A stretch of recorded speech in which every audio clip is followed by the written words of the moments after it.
Muy bien, bueno, pues creo que estamos reunidos en este momento muchos viejos amigos y camaradas que nos hemos visto desde siempre, y es un motivo de satisfacción el poder estar frente a todos ustedes.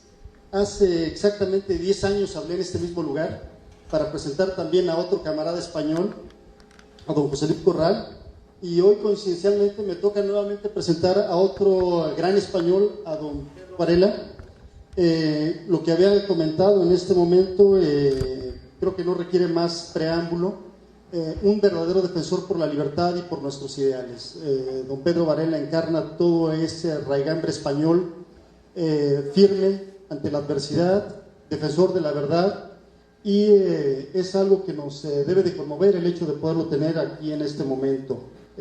Comentábamos hace un momento que probablemente no ha habido otra librería en Europa que sea más atacada que la librería que él dirige en Barcelona. Eso tiene una razón de ser y un fundamento. Obviamente, cuando se está luchando en contra de un sistema que es corrupto y corruptor, pues ese sistema corrupto y corruptor no permite que la verdad prevalezca. Esto no importa, la verdad, a pesar de que sea reprimida y atacada, seguirá siendo la verdad y triunfará eventualmente.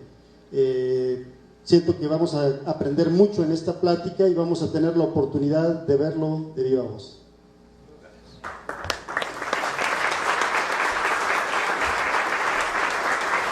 Buenas tardes, bienvenidos a todos y agradeceros efusivamente que estéis con nosotros un sábado por la tarde.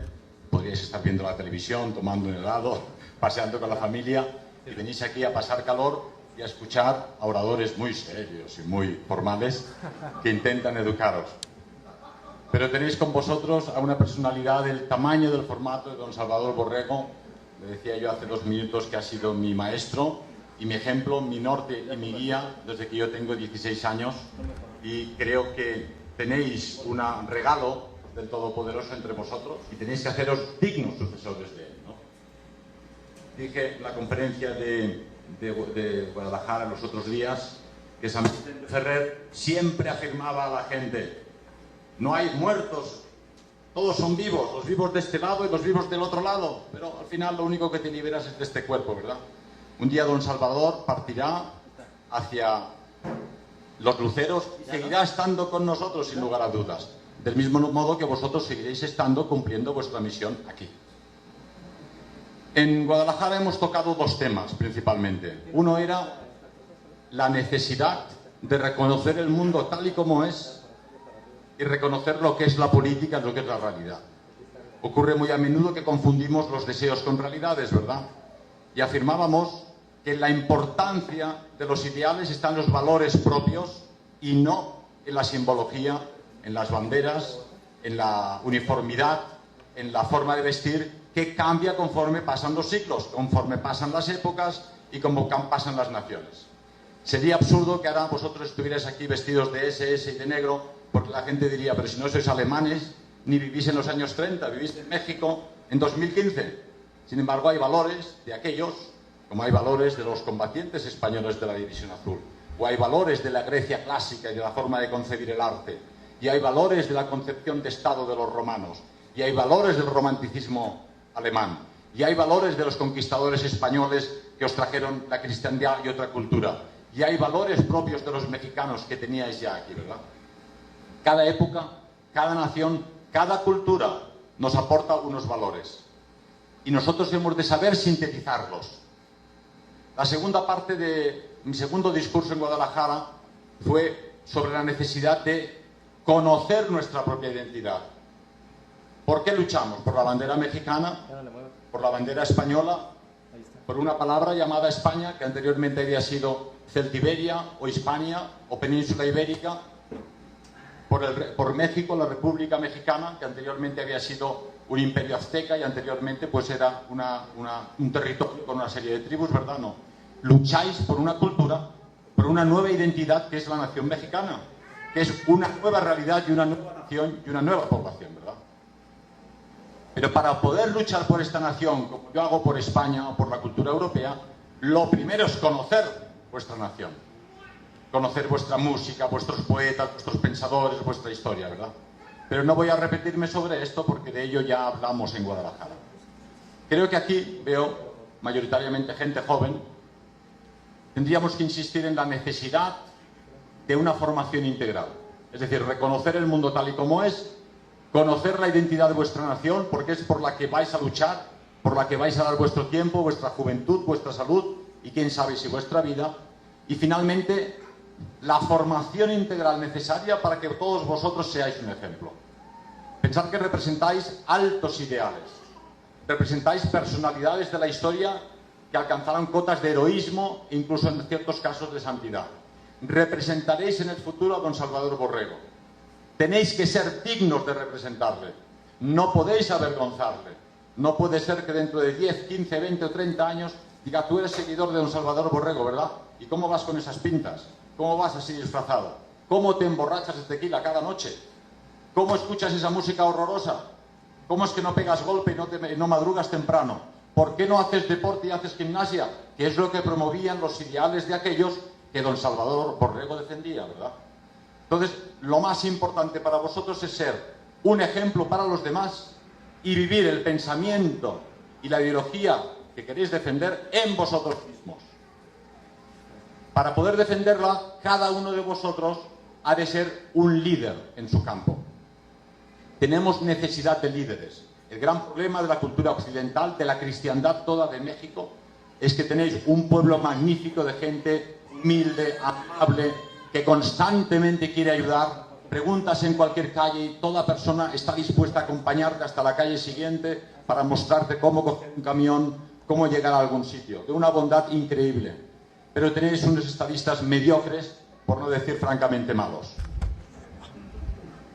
Y eso se debe a la falta de líderes. Pero un líder no se improvisa, es una meta de vida. Una meta de vida, ¿qué quiere decir? Papá en casa es el líder de la familia, es el pater familias, apoyado por mamá. Hoy en día el feminismo, las doctrinas liberales y demócratas nos intentan confundir, pretenden que mamá sea papá y que papá sea mamá y mamá sea papá, en un caos absoluto, desconociendo que el hombre y la mujer son diferentes. Es de perogrullo, es una evidencia que todos reconocéis evidentemente, no solo fisiológicamente, sino psicológicamente, anímicamente, ¿verdad? La mujer es corazón, el hombre es cabeza.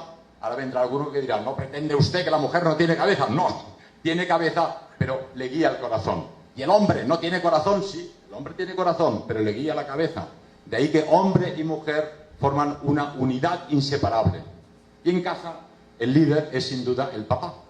Lógicamente, si decide, voy a enviar a mi hijo a estudiar a la TEC de Monterrey, y mamá le dice, hombre, mi hijo, pero es que no tenemos dinero para enviarle tan lejos, mejor que lo pensemos mejor, y el papá reflexiona y obedece a mamá.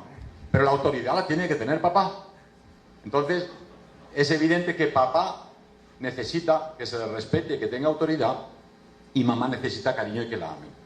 Si no hay cariño y no hay respeto y autoridad, no existe la familia, y si no hay familia, no hay liderazgo familiar posible. Pero cada uno de vosotros, en el colegio, siendo los mejores, estudiando más que los demás, sois un líder en vuestro campo. Si sois buenos en matemáticas, no podéis ser mediocres, tenéis que ser los mejores. Si sois buenos en deporte, no podéis ser mediocres, tenéis que ser los mejores. Si sois buenos en el conocimiento de la música clásica o interpretando un instrumento musical, no podéis ser mediocres, tenéis que ser los mejores. De ahí que cada cual en su campo tiene que ser siempre un líder y el mejor. Pero dado que nos encontramos en un proceso revolucionario que pretende destruir la cultura occidental y la cristiandad, empujarla al caos, donde ya no hay valores, donde no hay principios, donde no haya líderes, es necesario que justamente en estos grupos, en vosotros, unidos todos por ser seguidores de don Salvador Borrego, surjan los nuevos líderes. El reloj biológico hace tic-tac, tic-tac, tic-tac. Ninguno de vosotros va a ser más joven mañana ni dentro de 10 años, ¿verdad? Entonces tenéis que haceros la idea que el tiempo corre. Que estáis aquí, en este mundo, por un tiempo determinado, normalmente muy cortito, ¿verdad?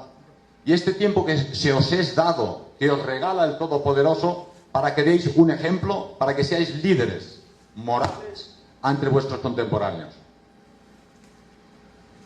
¿Cómo conseguiremos formar líderes?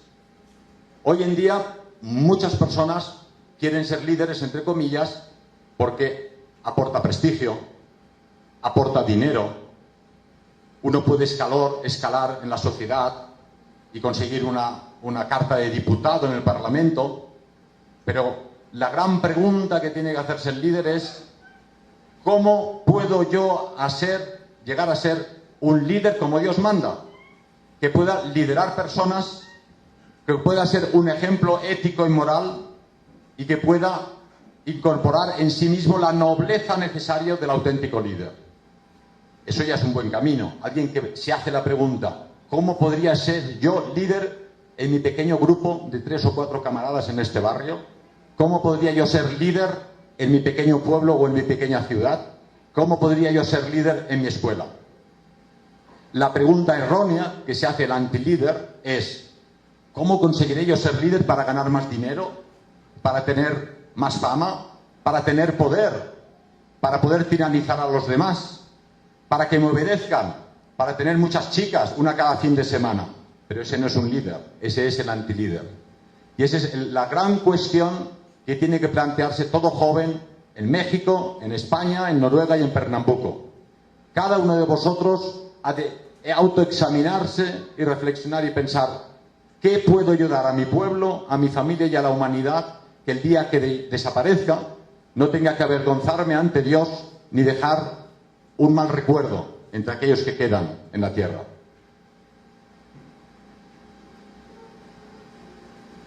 Proliferan las pretensiones, proliferan aquellos que enseguida se pelean con los camaradas de al lado para poder mandar. Pero pocos de ellos son conscientes del sacrificio y el esfuerzo que es necesario para incorporar en sí mismo el liderazgo. Yo he resumido aquí, gracias a la ayuda de un amigo español, un intelectual importante, Antonio Medrano, que os recomiendo leer, 6 puntos fundamentales, 6 características que son necesarias para que incorporéis en vuestra juventud y en vuestra vida y en los grupos políticos el hecho del liderazgo. Y serían: la nobleza. Una persona sin nobleza jamás puede ser líder.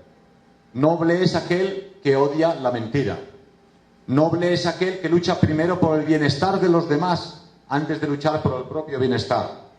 Noble es aquel que desea lo mejor para la comunidad y no primero lo mejor para uno mismo. Noble es aquel que lucha por grandes ideales y no por meras pretensiones materiales. El segundo es la generosidad. Un líder tiene que ser siempre generoso. No puede ser mezquino. No puede esconderse a la hora de pagar el taxi. O esconderse cuando te invitan a cenar y procuras esconder la cartera. Tiene que ser generoso con sus libros, porque los libros, por muy hermosos, antiguos y sabios que sean, se los come la polilla. Y cuando tú te mueras, lamentablemente ocurre, tus hijos y nietos los tirarán al container del papel viejo. ¿No sería más útil regalar esos libros estupendos a jóvenes que tienen interés en leerlos?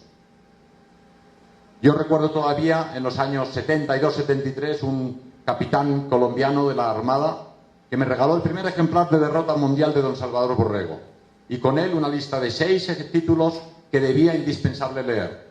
Él lo tenía en España porque era ingeniero químico, compañero de mi padre, y dijo: bueno, me desprendo de él con mucho dolor, pero ha dado sus frutos. Aquí estoy yo aquí gracias a aquel capitán colombiano que me regaló Derrota Mundial.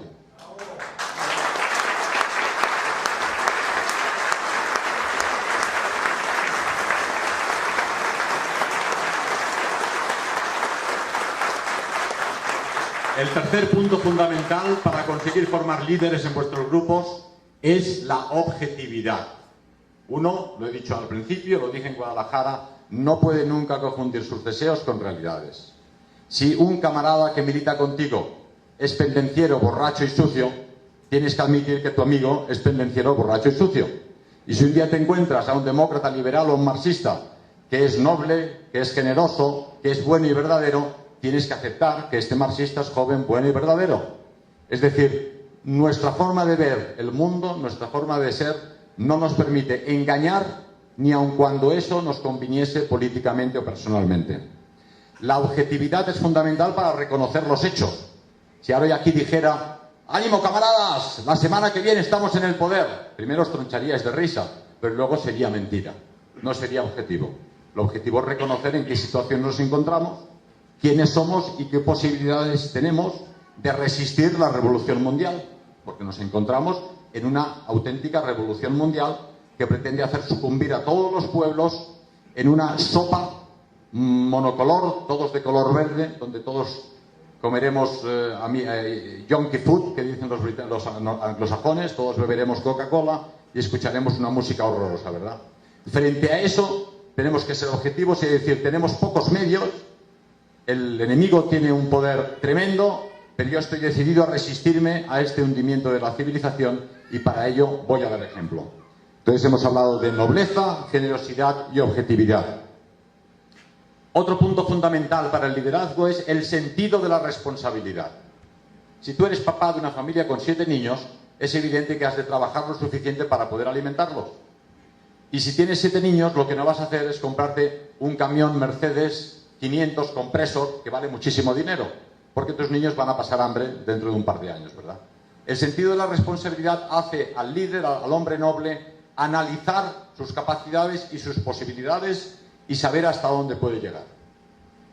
He visto en mi corta comparada con Don Salvador, pero larga carrera política, muchos jóvenes que dicen, bueno, vamos a hacer esto, vamos a hacer una televisión y vamos a hacer una editorial, compraremos un periódico, vamos a tomar el poder en el colegio, y al final eso queda en agua de gaseosa, ¿no?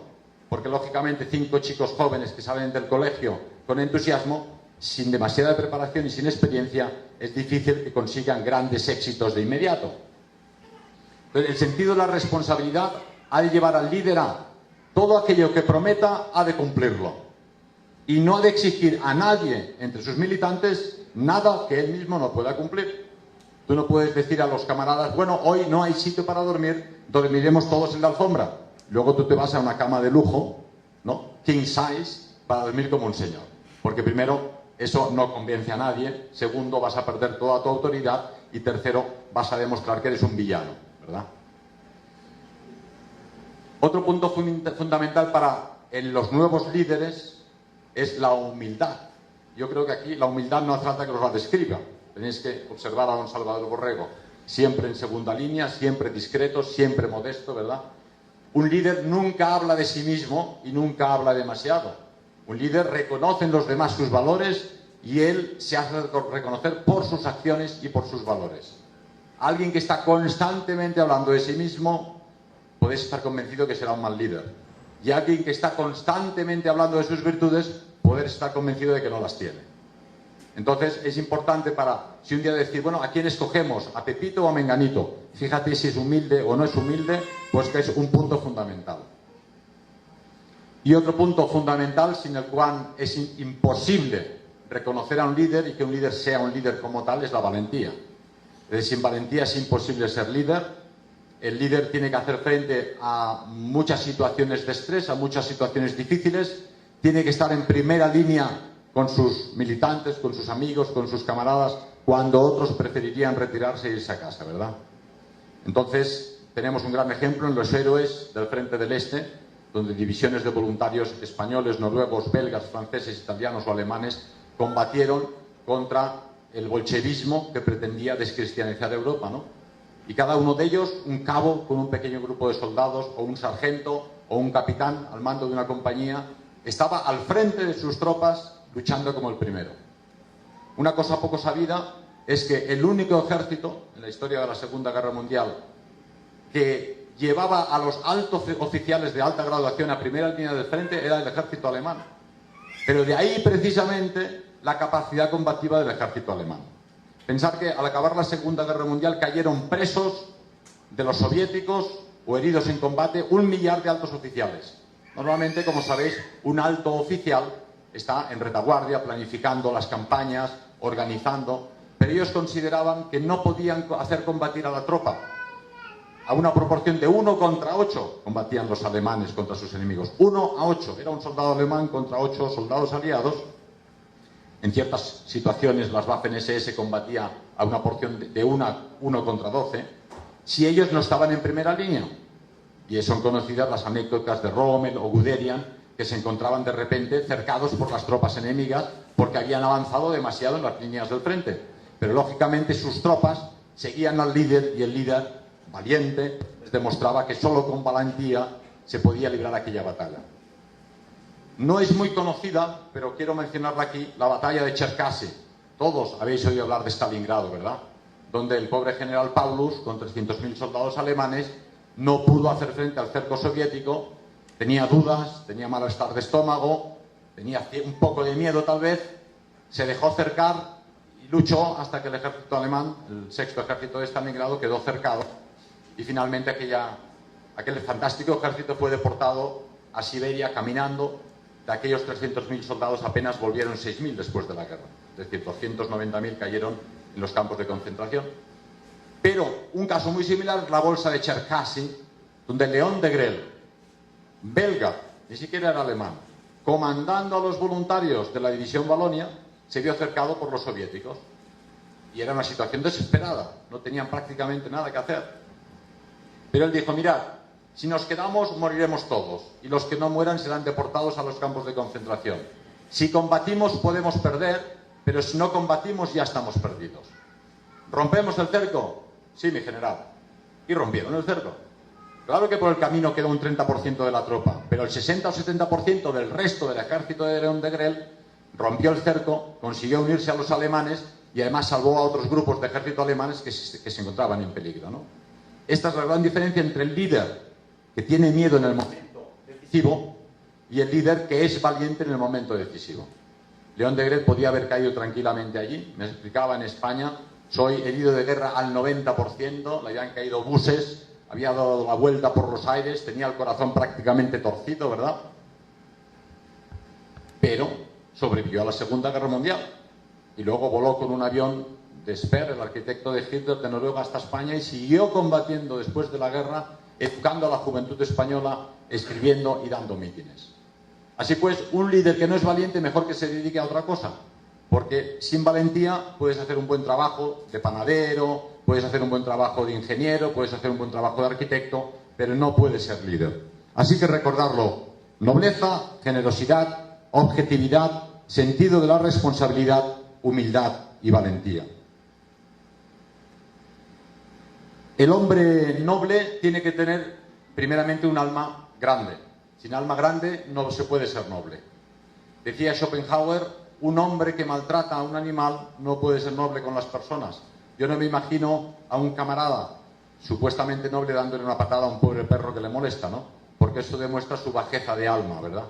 Entonces, el hombre noble es cariñoso con los niños, es amable y cuidadoso con las chicas y con las mamás, y desde luego es fuerte con los humildes, y en este caso los animales.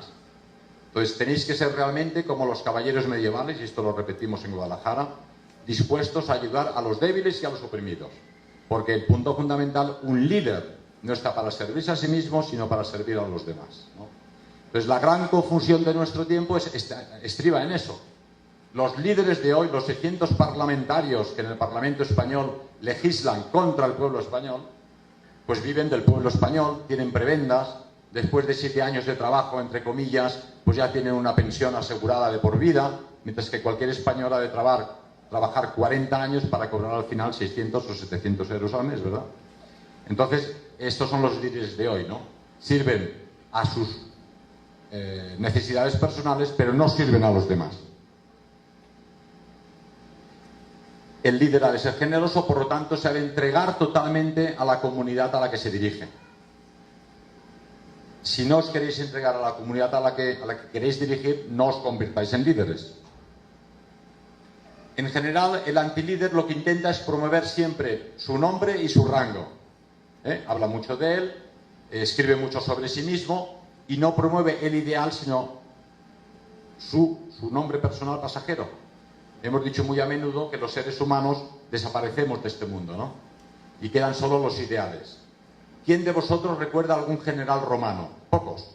Seguro que recordáis a Julio César, al emperador César Augusto, ¿verdad? Pero a la tropa de soldados romanos que lucharon contra los godos, los eslavos o los africanos y expandieron en latín la civilización, la ley y el orden por el mundo entonces conocido, no lo reconoce nadie. Vosotros os acordáis de Roma, y Roma era un nombre solamente, ¿no? Y esa Roma representa esos valores. pero fue gracias a esos héroes romanos, a esos líderes, a esos emperadores buenos que también tuvo, y a esos generales que lucharon por expandir esa cultura, que hicieron posible el Imperio Romano. Por lo tanto, cada una de vuestras vidas tiene solo sentido si está al servicio de la comunidad. Y grabaros bien en la cabeza que vuestra vida es muy corta, que vais a desaparecer muy pronto, y lo único que va a permanecer en la historia y en la eternidad es México. Dentro de 500 años, del señor Peláez o Narváez o González no se acordará nadie, pero México seguirá existiendo y la guadalupeña os seguirá conduciendo. El hombre objetivo, el líder objetivo, ve la realidad tal y como es. Sales por la calle y te das cuenta que los gobernantes en México realmente pues gobiernan como gobiernan, que aquellos que son buenos, que seguramente los hay, son un poco malos por aceptación de la situación. Quizá no son corruptos, pero aceptan que otros sean corruptos, con lo cual se hacen coculpables, ¿verdad? Entonces, un líder tiene que reconocer esa situación y o bien lucha contra ella o se aparta de esa situación. Tiene que tener también una honradez intelectual. Uno no puede pretender saber que sabe más de lo que sabe. Yo no sé prácticamente nada de ninguna cosa. Si me preguntáis de matemáticas no sé nada, si me preguntáis de música sé muy poco, si me preguntáis de física o de química todavía sé menos, pero intento saber lo poco que pueda saber con los maestros que tengo a mi alcance, ¿verdad? Pero es más sabio el hombre humilde que reconoce su humildad que el hombre que pretende saber aquello que no sabe. Y yo siempre recomiendo a los jóvenes y a aquellos que pretendan ser líderes acercaros a los mayores. Hoy en día se habla siempre de la juventud, de las chicas quieren ser eternamente jóvenes, quieren ser hermosas para siempre, ¿verdad? Pero la realidad es que todos envejecemos. Y la experiencia empírica demuestra que es en los mayores donde está la sabiduría. Yo cuando era pequeñito, con 14 y 15 años, me gustaba escuchar a los mayores porque yo siempre aprendía.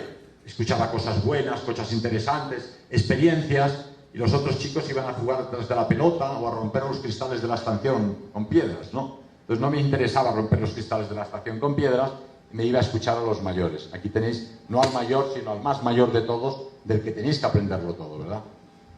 Pero en última instancia, esa humildad de reconocer vuestra propia pequeñez es fundamental, y simultáneamente tenéis el deber de formaros constantemente, de formaros de forma profunda y metódica. Habíamos dicho en otra ocasión que es necesario que cada uno de vosotros se haga un plan de vida. ¿Quién de vosotros tiene un plan de vida para dentro de 10 años o 15 años? ¿Quién de vosotros ha hecho un plan para dentro de 5 años? ¿Qué queréis haber conseguido dentro de 5 años? Cuando le preguntas a la gente directamente se queda, no sé. Pero realmente, si no os hacéis un plan cada 5 años, la vida va pasando corriendo. Tomáis los frijoles para desayunar, coméis, dormís, veis la televisión, os ducháis y cuando os dais cuenta han pasado 7 u 8 años, ¿no? Me decía alguien en Guadalajara, pero ¿tú cómo traduces alemán tan bien? Pues no traduzco tan bien, la verdad es que soy muy malo. Y además he sido mal estudiante porque estudiar de codos me costaba mucho. Yo quería ser aviador y volar por encima de las montañas y por encima de las nubes, y no estudiar. Pero, sin embargo, si te pones con constancia a hacer cualquier cosa, en este caso estudiar alemán, en 5 años tú hablas alemán. Pero cada día has de apagar la televisión, si puedes, es mi recomendación, tírala por la ventana. Primero mira que no haya ninguna viejecita que pase por debajo. Pero si puedes, tira la televisión por la ventana, porque la media nacional son de 4 a 5 horas por persona y día. ¿Os imagináis? 4 o 5 horas, si solo con 1 hora al día, dentro de 5 años hablaréis alemán. Y si queréis tocar el piano, y cada día os ponéis al piano en 1 hora, os quedan 23 horas para dormir, comer, estudiar, trabajar y pasear. Pero 1 hora al día tocando el piano, dentro de 5 años tendremos un camarada que podrá iniciar estas conferencias con una pieza de Chopin al piano. Imaginaros, una conferencia vuestra en nombre de Salvador Borrego que empieza con un piano de cola. Os ganaréis al público, sin lugar a dudas, y solo os habrá costado 1 hora al día. Si queréis conocer el pensamiento filosófico occidental, ahora os va a hacer un excelente resumen el maestro Buela, o el teatro clásico español, o la literatura romántica europea. Poneros 1 hora al día de lectura y dentro de 5 años tendréis la cultura necesaria para ser líderes para demostrar que sois lo que sois, patriotas mexicanos con cierto nivel cultural, ¿verdad? Entonces, tenéis que haceros un plan de vida si queréis ser líderes, pero si no queréis ser líderes, también tenéis que haceros un plan de vida.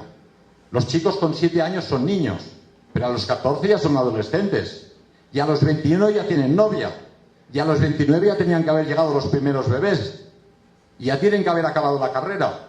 Si no te haces un plan y tienes novia, te quitan la más guapa y te quedas con la fea. Y luego no acabas la carrera y luego no llegan los bebés, porque no has tenido un plan de vida, ¿verdad? Y no, es que yo lo que quiero es conocer el mundo. Bien, pues primero estudia, luego trabaja y luego te tomas un año sabático, te vas con la mochila y algunos pesos en el bolsillo a conocer Europa y podrás volver diciendo: yo estuve 5 años ahorrando dinero para poder ir a Europa y conocer los antecedentes de nuestra cultura, ¿verdad? Entonces, es fundamental que cada uno de vosotros en vuestra vida privada sea un modelo de vida y se haga un plan de vida, y un plan cada 5 años. Lo que suele ocurrir normalmente es que uno escribe en un papel. Ahora, esta noche al volver a casa, cogéis un papel, ponéis fecha, 9 de mayo de 2015, y lo colgáis detrás de la nevera. Y ponéis plan a 5 años, 2020, yo quiero saber también el ruso como Tchaikovsky. Bueno, pues en 5 años ruso. Normalmente la gente quiere hacer muchas cosas, y lógicamente si quieres hacer 20 cosas en 5 años, las haces todas mal. Pero como he dicho, los 5 años pasan rápido, te planteas que quieres aprender alemán, el piano y conocer la filosofía europea, y es una tarea de 15 años. Pero 15 años también pasan muy rápido. Pero si no lo apuntáis sobre el papel y lo ponéis en la puerta de la nevera, dentro de 15 años nos encontraremos y os preguntaré: ¿qué plan hicisteis el 9 de mayo de 2015? Y probablemente muchos dirán: pues que me olvidé de hacer el plan. Alguno dirá: yo hice el plan, pero no tuve la fuerza de voluntad de llevarlo a cabo. Otros dirán: hice el plan, tuve la fuerza de empezar, pero luego me despisté, ¿no? Pero tenéis que escribirlo para ser honestos con vosotros mismos.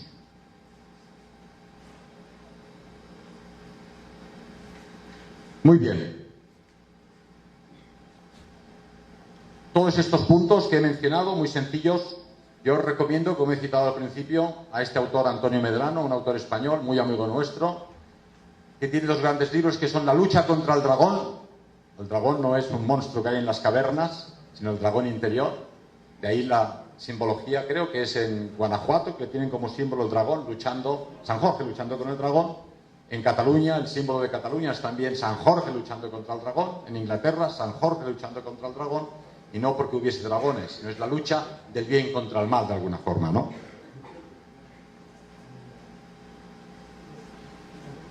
Y para hacer esta charla un poco más amena, dado que vienen otros 2 conferenciantes, vamos a intentar daros una serie de valores muy sencillos para que reflexionéis sobre ellos. No mucho. 1. Guarda tu espíritu fuera de las corrientes de moda y por encima de las corrientes y las críticas de los necios de turno. Es decir, si todas las chicas van con minifalda, enseñando el pompis, pues tú no tienes por qué ir con minifalda. El hecho de que todas vayan con minifalda. Tú tienes que mantener tu dignidad, tienes un templo del Espíritu Santo donde tú habitas y te lo han regalado para el resto de tu vida, tienes que respetar ese templo, ¿no? Y si los estudiantes en el colegio todos se drogan, tú no tienes por qué drogarte, porque arruinas ese cuerpo y arruinas tu juventud y tu vida, además de arruinar a tus padres, ¿verdad? Entonces, nunca os dejéis arrastrar por las críticas de los necios de turno. Si vais bien vestidos, bien peinados y duchados cada día, dirán: este chico es un cursi. No hagáis caso, porque vosotros tenéis que dar buen ejemplo. Mantén siempre tu cerebro activo, no estés ocioso. Es decir, uno tiene que estar constantemente leyendo. ¿Verdad que coméis cada día? 3 veces al día, por lo menos, ¿no? Pues cada día tenéis que dar alimento aquí arriba, leyendo un poco. Cuando uno va al gimnasio, hace pesas, se pone fuerte, machote y guapo, y así las chicas le van de detrás, ¿no? Pero si solo eres fuerte y machote, la chica dirá: este tío es tonto del bote, porque no tiene ni idea de nada. Entonces, realmente tenéis que hacer gimnasia del cuerpo y gimnasia de la cabeza. Y solo podréis tener memoria, podréis tener capacidad intelectual si cada día leéis, si no podéis un libro, si no podéis un capítulo, si no una página, si no un párrafo, pero no os vayáis a dormir nunca sin haber leído media página de cualquier libro serio. Y para eso dejaros recomendar por vuestros mayores, por la gente a quien reconozcáis cierto valor. Mantén tu cuerpo sano y tu cerebro activo. Y esto no es nada nuevo lo que digo, es un lema de la del clasicismo europeo, ¿no? Mens sana, in corpore sano. Ten fe. Es fácil de decir, pero ten fe. La fe es tu patrimonio y no te lo va a quitar nadie. Por mucho que veas la televisión con materialismo, consumismo, escepticismo, derrotismo, eso a ti no te afecta para nada. Tienes que tener una fe vertical, sacral, unido a la divinidad, que es a donde vamos y de donde venimos todos. Y una vez estás convencido de eso, no te pueden pasar la pisonadora por encima. Porque tú tienes la fe, y con esa fe, si el camino que tú llevas es recto, tendrás dificultades, pero no podrán derrotarte jamás. Mantente al margen de la propaganda burguesa y democrática que pretende convertir la nación y al ser humano en un gran mercado, donde lo único que tenemos que hacer es comprar nuevos vestidos, nuevas botas, nuevas camisas, nuevos pantalones, nuevos coches, nuevas casas, ¿verdad? Eso no es la vida. Si la vida solo se reduce a comprar y vender, yo me voy. O sea, me voy a otro sitio, me voy a Marte o a Júpiter. La vida solo tiene sentido si le dais un valor. Hace falta una pelliza para no constiparse en invierno y un plato de frijoles cada día. Pero comprar cada día unas nuevas gafas de moda o un nuevo coche o cualquier cosa que no necesitamos es estúpido. Decía Schopenhauer, un filósofo romántico alemán que formó fundamentalmente al compositor Wagner y simultáneamente a Hitler, dice: cuando vayáis por las tiendas, mirar todo lo que os ofrecen y pensar siempre, ¿cuántas cosas que no necesito? Y esa es la posición sabia, ¿verdad? Hoy iba con uno de nuestros compañeros en el mercado de artesanía y hay cosas lindísimas de la cultura mexicana y uno quiere llevar a la familia un montón de cosas. Pero yo empezaba a pensar, ¿cuántas cosas que no necesito? Por de pronto no me las dejarán llevar en el avión, ¿no?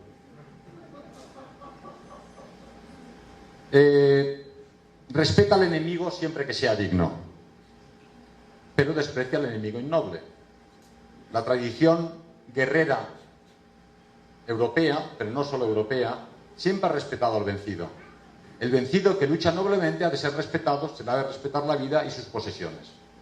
Yo he dicho muy a menudo que, aun siendo europeo, cristiano, occidental, español, catalán de Barcelona, a veces me siento mucho más unido a los guerreros masái, que tienen un espíritu aristocrático de la existencia y un espíritu noble como guerreros, o a los Nuba de Cao, que filmaba Leni Riefenstahl en sus películas, ¿no? O el espíritu japonés de los samuráis y del bushido, con una idea trascendente también del guerrero, que a las masas de españoles que van al fútbol a pegar gritos gordos y le gritan a un chaval estupendo, que corras más, que no has metido ni un gol. Digo, pero ¿usted qué le está diciendo? Pesa usted 110 kilos, no se ha movido en su vida con el puro, la copa. No me siento en absoluto unido, lógicamente, a este fan del fútbol. Y en cambio, el guerrero samurái que daba su vida por el emperador y por tanto por Dios, es un hombre con el que yo me siento unido. De ahí que existe un sentido aristocrático de la existencia por encima de los pueblos y de las naciones. Y a él tenemos que remitirnos y es el que tenemos que respetar. No te dejes influenciar por lo fácil y haz siempre lo que te indique tu conciencia. Esto ya viene dicho en los evangelios, ¿no? El camino hacia el cielo es estrecho y lleno de piedras, y el camino ancho es el que te conduce al infierno, que huele mucho a fósforo por ahí abajo, ¿no? Entonces realmente, ante dos decisiones, cada día tenéis que tomar alguna decisión, tomad siempre la difícil y casi siempre acertaréis. Que haya coherencia entre tu pensamiento y tu acción. Lo hemos dicho un poco antes, ¿no? Pero aquello que tú dices tiene que ser lo que haces. Tú no puedes decir que es malo comer dulces y al salir aquí a la vuelta de las esquinas te hartas de pasteles y de dulce de leche, ¿verdad? No puedes decir que hay que madrugar y te levantas cada día a las 10 de la mañana, ¿no? No puedes decir que hay que leer y estás todo el día viendo la tele. Lo que tú dices tiene que ser lo que haces.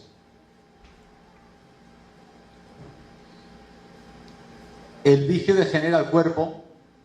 De ahí que es importante apartarse de cualquier forma de vicio, y máxime entre nuestra gente. Los patriotas, los nacionalistas, no pueden soportar militantes que caigan en el vicio. Somos todos humanos y desde lo de la manzana no acertamos una. Pero, en cualquier caso, dado que lo reconocemos, intentar apartaros del vicio. Hay gente que fuma y no puede dejarlo, pero hacer el esfuerzo de dejarlo, porque primero os arruina el bolsillo, luego os arruina los pulmones y luego el cáncer se llevará a un militante estupendo que necesitamos aquí. ¿No? San Pedro ya tiene muchos ayudantes, aquí nos faltan algunos. Entonces realmente el vicio, el alcohol, el tabaco, todo aquello que conduce al ser humano de lo alto a lo terrenal y nos animaliza, es contraria a nuestra forma de pensar.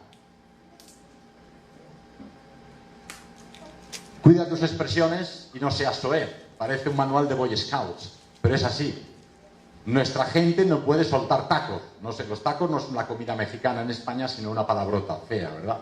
Entonces, si yo escucho a alguien que dice yo soy un patriota mexicano o español y dice 7 tacos de cada 8 palabras, la verdad es que no me apetece nada estar con él. Sería la última persona con la que me iría a una isla a vivir, ¿verdad? Entonces, como militantes, como patriotas, como cristianos, tenéis que alejaros de todo pensamiento y de toda palabra soez. Respeta las banderas y los símbolos de tu tierra, pero también las banderas y símbolos de los demás, porque muchos pueblos y muchas naciones lucharon por ideales aunque no fueran los tuyos, de modo que han de ser respetados también por nuestra gente. Un uniforme, en Guadalajara había unos grupos juveniles que van con uniforme, el uniforme no te convierte en un número, simplemente neutraliza lo accesorio. Es que este es hijo de una chica de una familia muy rica, este otro viene de una familia pobre, este es minero, este es académico. Con el uniforme todos son camaradas y todos son mexicanos y todos luchan por un mismo ideal. El uniforme lo que hace es neutralizar las apariencias exteriores que no nos interesan porque estamos al servicio de la comunidad. Tu pueblo, tu etnia, es la memoria de tus ancestros.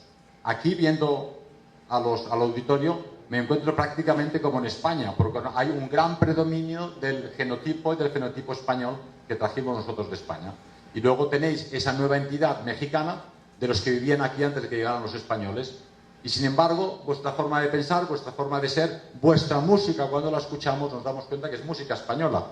Me llevaron a ver Guanajuato el otro día y estaba la estudiantina por las calles. Me decían, mira, vamos a cantarte canciones mexicanas estupendas. Pues esto lo cantamos nosotros en España, en la universidad, es la tuna. Son las mismas canciones que cantamos nosotros a las chicas guapas debajo del balcón. Dicen, no, esto lo cantamos aquí hace 300 años. Y yo, me lo creo, pero es la misma música, las mismas canciones que tenemos en España. De ahí que tenemos una unidad cultural, sobre todo una unidad anímica, que debemos reconocer. Pero es fundamental entender que la apariencia es lo menos importante de la identidad racial. He dicho antes que me siento unido a los jefes guerreros japoneses o africanos de los Nuba, ¿verdad? Entonces, ocurre a menudo que hay personas que dan demasiado valor a la cuestión étnica racial exterior, porque es más importante el alma o la raza interior. Es decir, hay personas que tienen un aspecto en España casi árabe o musulmán, pero interiormente son realmente nobles como un Don Quijote, ¿verdad? Y hay otros que son muy guapos y luego son unos villanos que solo se dedican a sí mismos, ¿no? Entonces creo que ante esta desvirtuación de la raza del espíritu hemos de volver a ella, porque el aspecto físico no es tan importante.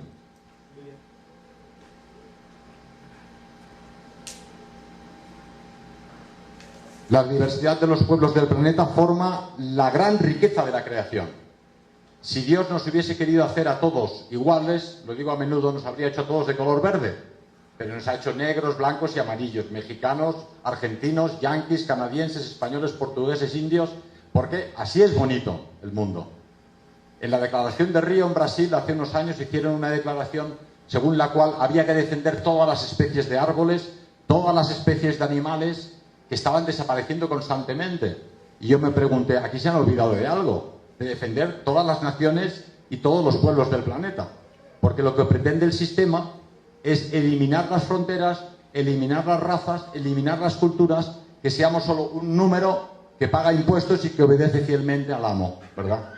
Entonces, para que la creación de Dios se mantenga, además de defender las plantas y los animales, hemos de defender primero la existencia de los pueblos.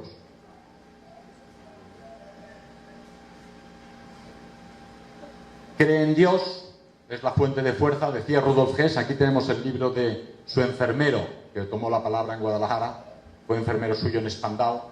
y él le preguntaba, ¿cómo ha podido usted aguantar 46 años de presidio? Y gente decía, Dios es mi principal fuente de fuerza y mi filosofía de la vida. Increíble la respuesta, porque es sencilla. 46 años de presidio y Dios es su principal fuente de fuerza y su filosofía de la vida. No tenía otra. Tampoco podía acceder a otra porque estaba dentro de esos muros, ¿verdad? Entonces, todos vosotros tenéis a Dios como principal fuente de fuerza y filosofía de la vida. Si os entregáis a una causa noble, no os preocupéis de qué comeréis mañana ni pasado mañana, porque eso se os dará por añadidura. Y no digo nada nuevo, porque eso está en los evangelios. Pero andamos demasiado preocupados por tener la cartera llena de billetes, por tener en casa otros cuantos billetes debajo del colchón, que luego viene cualquier ladrón y se los lleva, y si nos olvidamos de ellos se los comen los gusanos, ¿verdad? Entonces hay que tener siempre presente nuestro fin último y tener esa fuerza de fe, que es la que nos lleva a no tener miedo. En Librería Europa hablaban aquí ahora, hemos sufrido muchísimos ataques. La chica que hay fuera pues ha recibido muy a menudo el lanzamiento de adoquines, de energúmenes que lanzan cócteles Molotov, lo han destruido todo, pero su fe en el Todopoderoso es tal que les lleva a resistir al asedio como si fuesen realmente héroes. Y, como decimos a menudo, en todo lo que hagas, piensa si eso agrada a Dios y siempre acertarás. Es decir, ¿qué hago? ¿Esto o aquello? ¿Esto le va a gustar al gran jefe o no? Porque esto lo apuntan todo ahí arriba, lo van apuntando y luego te lo leen en la cartilla. Y lo peor es que te pasan la película de tu vida delante de todo el mundo. Ya vaya vergüenza. Yo, con tal de no ponerme colorado, sería bueno toda la vida. Pero es importante. Y luego es importante respetar la familia.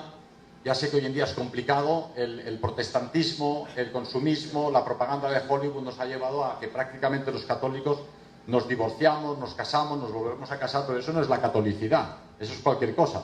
La catolicidad dice, tú te casas con una señora y eso es para siempre ya, ¿verdad? Y a fin de cuentas, lo que da valor a una vida es justamente que te has mantenido leal a tu marido o a tu esposa el resto de tus días, ¿no? Entonces ya sé que es difícil, cada día te encuentras con una chica que es más guapa que la anterior, pero eso no tiene fin. Porque cada día crecen chicas muy monas que van creciendo y se hacen estupendas, ¿verdad? Entonces uno al final tiene que tomar una decisión y formar a la familia. Es fundamental, a veces a mí me llaman que soy un nacionalsocialista salesiano, pero no soy salesiano, pero es que considero sinceramente que en este mundo o rezas o no tienes ninguna fuerza. Tenéis que rezar cada día por la noche y por la mañana, agradecer cada vez que tenéis alimentos y sobre todo que ese día de batalla política, ese día de batalla ideológica, lo habéis sobrevivido y que podáis sobrevivir el siguiente. Pero yo no quiero aburriros más porque tenéis dos estupendos oradores que nos esperan aquí. Me preguntaban al entrar y viniendo hacia esta conferencia cuál es el precio que se paga por decir lo que yo he dicho aquí sencillamente. Como no quiero hablaros de mis experiencias en prisión y de mis procesos, podéis leerlos en las cartas desde prisión, donde explicamos nuestro pensamiento en ese tiempo que nos ha regalado la injusticia. Nos mete en prisión y gracias a eso podemos escribir, ¿verdad?